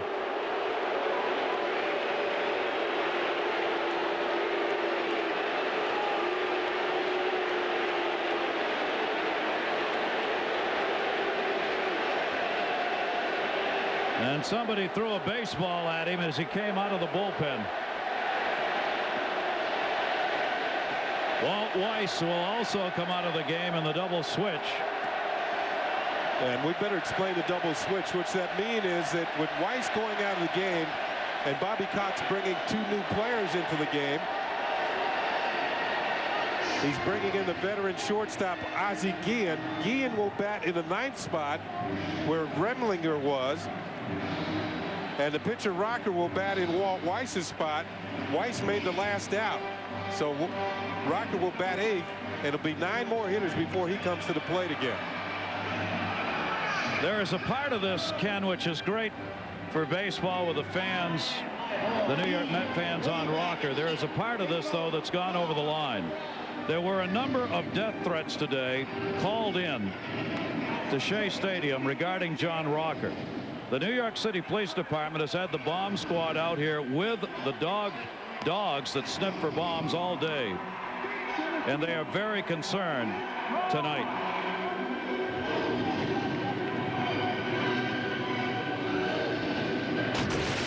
Well, John Rocker so far in this series, and John Olerud's had a lot of problems with him. First time he saw him, 3 pitches, and he puts him away. Good morning, good afternoon, and good night. Then Robin Ventura, not much more luck. He's called out on strikes. Then in game 2, it's Olerud again who is struck out by Rocker. Ventura goes down swinging. And he is pumped when he comes into a ball game. The mouth from the south. Well, the Mets are not going to go quietly, and they weren't expected to. Rocker on. And the middle of the order coming up. Their closer, brought in a little earlier than Bobby Cox would like to have had it happen in this game. Well, he did it way back in the first 2 games of this series. Brought Rocker in, then brought Smoltz in to follow him in game 2. And he brought Rocker in the 8th inning in game 1 for the final out of the 8th inning. And the hitter at the plate at the time was John Olerud. Olerud has not had a hit off Rocker with the 0 for 9. Smoltz waiting. Could still win this game if the Braves can maintain the lead. 2-1, 8th inning. First and second for the Mets with 2 down. John Olerud delivered the home run for the Mets in the 6th inning that put them up for a moment 1-0.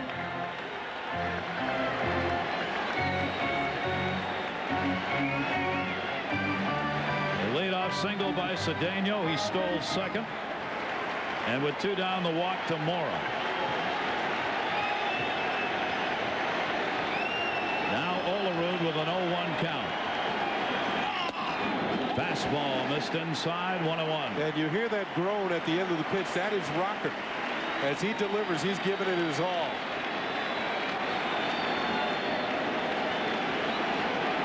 Rocker appearing in his 10th straight National League Championship game. 6 last year and all 4 in this series. Runners go and no throw. Double steal.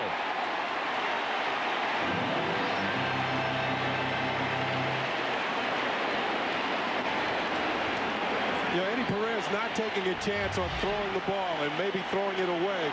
You can see the runners. Daniel, the lead runner, gets a great jump, but it's up to Mora to follow, and Mora does. So the Mets have the go-ahead run now at second base in scoring position. 2-1, fouled off. John Olerud, a .300 hitter with runners in scoring position, which means runners at either end or second or third. During the regular year, he hit .300 in those situations, which is a very good average. It's known as a clutch hitter. But this is a guy that's been awfully tough on him over the years. 2-ball, 2-strike count with 2 down. A chopper up the middle. Base hit into center field. 2 runs will score. The Mets lead 3-2.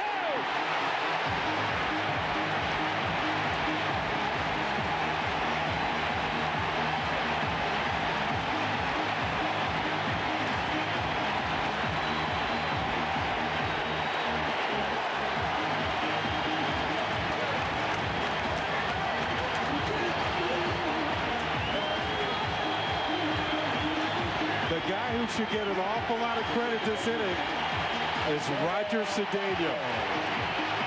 Getting on, stealing 2 bases, pulling Melvin Mora with him on the second. And John Olerud has driven in all 3 runs in this game for the New York Mets.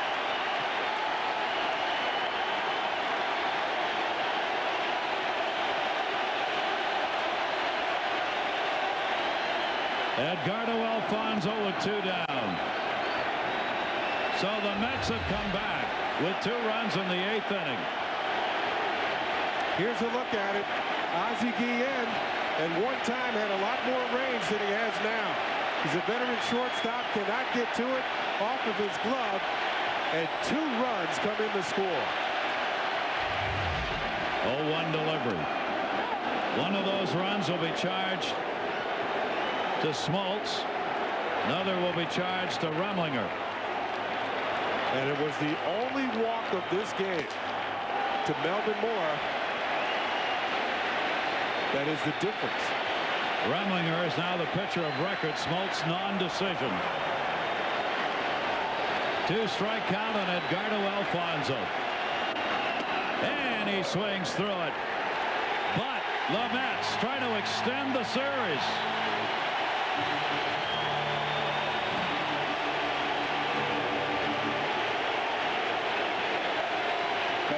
Pick up 2 big runs on John Olerud's. 2 out. 2 RBI single off Guillen's glove. And the Mets now lead it 3. Major League Baseball International's presentation of the 1999 National League Championship Series is being brought to you by MasterCard. Well, we hope you are enjoying this as much as we are. He's not right now.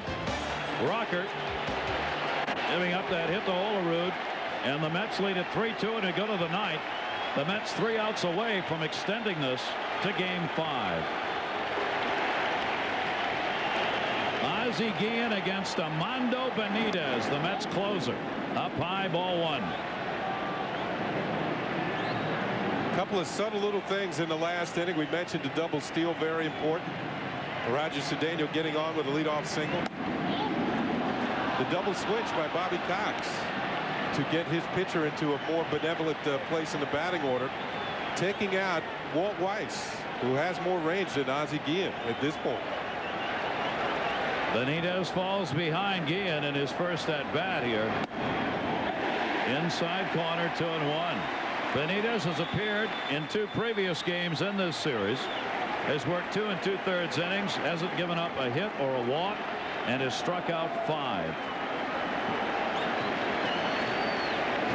Guillen drills it to right field, way back. Oh my! A foul ball. Ozzie Guillen, who 1, never hits home runs, and 2, never pulls the ball, almost pulled a homer to right.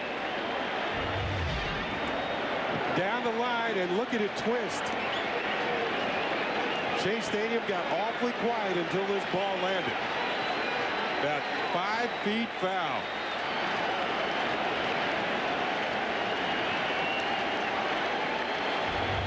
Ozzie Guillen's had a long career. I bet he hasn't had more than 5 balls hit into the right field corner in any ballpark.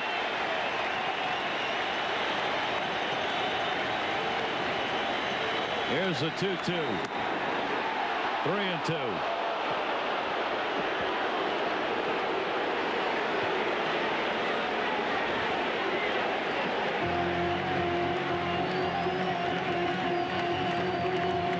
Seems to save his home runs for big hits, because he did homer in the division clincher in Montreal to give the Braves the win. And he drills that to right field. Man, that will be caught by Cedeno.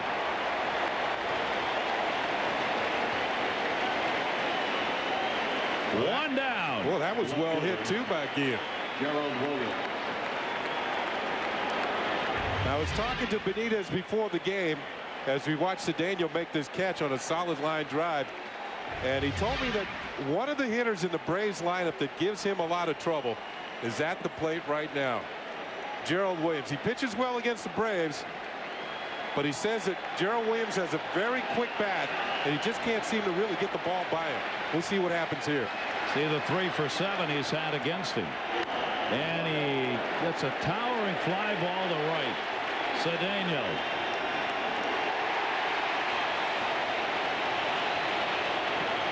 This copyrighted telecast, the property of the Office of the Commissioner of Major League Baseball, intended for the private non-commercial use of our audience. Any publication, reproduction, retransmission, or other use of the pictures, descriptions, and accounts of this game without the express written consent of Major League Baseball is prohibited. 9th inning, 2 down. Mets lead at 3-2. Keith Lockhart coming to the plate as the pinch hitter for Brett Boone as they get the left-hander up against Armando Benitez. One more out for the Mets, and there will be a Game 5. Strike one.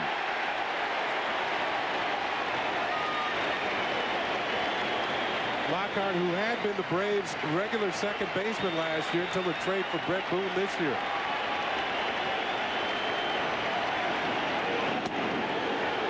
One ball, one strike. Mets ready to extend their season as they came up with 2 runs in the 8th inning to regain a 3-2 lead, and they got the big hit Olerud off Rocker. 2 ball, 1 strike count on Keith Lockhart. Benitez does not want Lockhart to get on, nor does Bobby Valentine, because behind him is the power of the order with Chipper Jones on deck.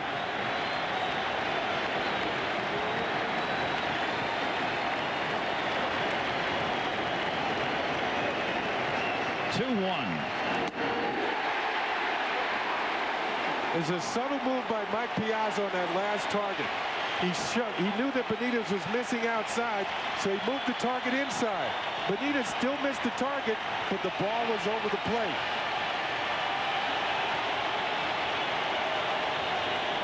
Two-two delivery. Struck him out. There'll be a game 5.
The New York Mets, with 2 runs in the 8th inning, win this ball game. There is called strike 3 on Keith Lockhart. The final pitch of the night. Armando Benitez picks up his first save in the National League Championship Series. Blew him away 1-2-3 in the 9th inning. Rocker, sitting on the right, gave up the 2 RBI single off the glove of Guillen that resulted in the game-winning RBI scoring. Bobby Valentine's team finally got one against this team that has so dominated them all year. The player of the game, number 5, John Olerud. 3-5-0 for New York, 2-3-0 for Atlanta. Wendell wins it in relief. Remlinger the loser. Benitez picks up the save. This is going to be a Pepsi play of the game, and it's the base hit off the glove of Ozzie Guillen. 2-run score. The Mets are still alive. That's our Pepsi play of the game.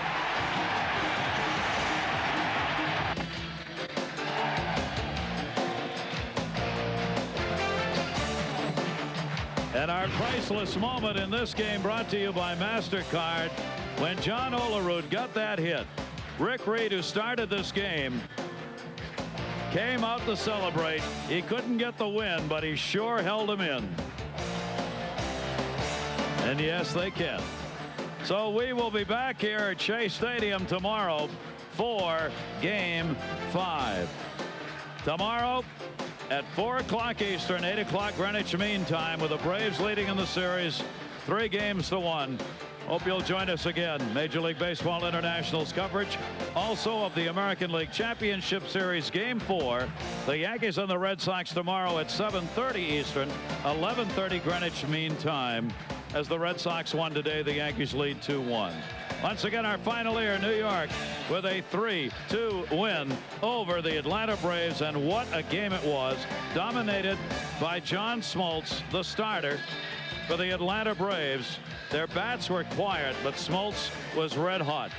The home run off Smoltz by John Olerud put the Mets up 1-0 in the 6th inning. Rick Reed battling until Jordan came along in the 8th with a dinger, and right behind him, Ryan Klesko.